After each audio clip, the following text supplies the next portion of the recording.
এখন দেখো short question আসতে পারে যে একটি মূলত সংখ্যা নির্ণয় করো। বুঝবো এটা কত নম্বর 5 নাম্বার না নাম্বার 5 তো দেখো এখন বলবো যে একটি মূলত সংখ্যা নির্ণয় করো। দেখো 1/2 এবং 3/2 এর মধ্যবর্তী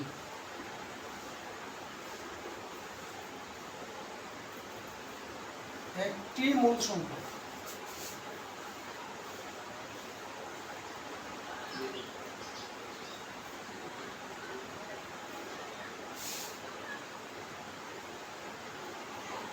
দেখো 1/2 এবং 3/2 এর মধ্যবর্তী বলছে একটি, ঠিক আছে? হ্যাঁ কিভাবে করেছো এটা?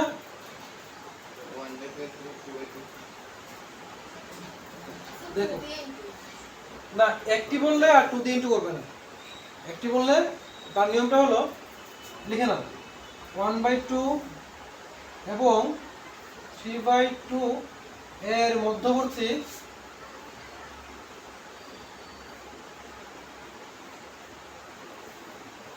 একটি মূলদ সংখ্যা হলো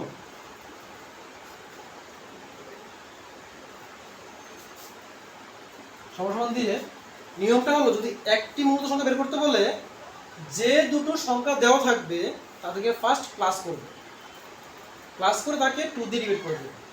ঠিক আছে? কি করব? প্লাস করে 2 দিয়ে ডিভাইড করব। তাহলে কিভাবে লিখবো? এইভাবে লিখব। দেখো 1/2 লিখব তো 1/2 মানে 2 দিয়ে ডিভাইড করছি আমরা। কাকে করব? এই সংখ্যাটা এবং এই সংখ্যাটাকে। কি আছে এটা 1/2 প্লাস 3/2 ইকুয়াল টু 1/2 এর 1/2 লিখলাম। দেখো ব্র্যাকেটের মধ্যে কি অঙ্ক এটা? প্লাস অঙ্ক ভগ্নাংশের। এখানে লসাগু কত হয়? 2 হয়, উপর কত হবে 1 প্লাস 3 ইকুয়াল টু 1/2 নিচে হয় 2, উপর কত হয় 4 1/2 ইনটু দেখো 4 বাই কত 2 হয় না? এখন কাটতে পারি তো আমরা কিভাবে? নিচে 2 দিয়ে 4 এর 2 থাকে 2 থাকে আর উপরে 2 দিয়ে নিচে 2 কাটলে 1 থাকে। কি থাকে? শুধু 1/1 মিন্স কত 1। তাহলে 1/2 এবং 3/2 এর মধ্যবর্তী একটি মূল সংখ্যা আসলে কত 1। বুঝতে পারলে? মানে যে সংখ্যাটাই বলবে যদি একটা বলে তাহলে 1/2 ইনটু ওই দুটি সংখ্যার যোগফল -1 -2 এবং -1 এর মধ্যবর্তী একটি মূলত সংখ্যা নির্ণয় করো। বুঝতে পারলে? তাহলে কিভাবে করব আমরা? ফার্স্ট কি লিখব বলো বলো -2 এবং -1 এর মধ্যবর্তী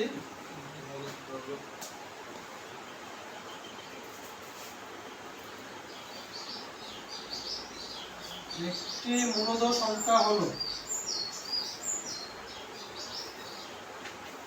কি লিখবো বলো তো? 1/2 ভাগ করবো তো 1/2 আবার কাকে কাকে যোগ করতে হবে? এটা এবং এটা প্লাস করব। প্রথম কি আছে? -2 কি ছিল দেবো প্লাস চিহ্ন, তারপরটা কি আছে? -1 দুইটা চিহ্ন কি সাথে হয়?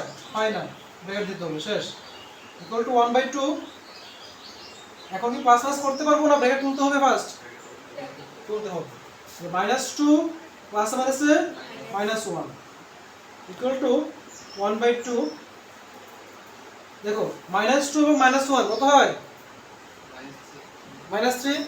মাইনাস আমাদের প্লাস 2 + 1 3 হয়, বড় সংখ্যাকে মাইনাস চিহ্ন তাহলে -3। তো দেখো 2 দিয়ে কি 3 কে কাটা যায়?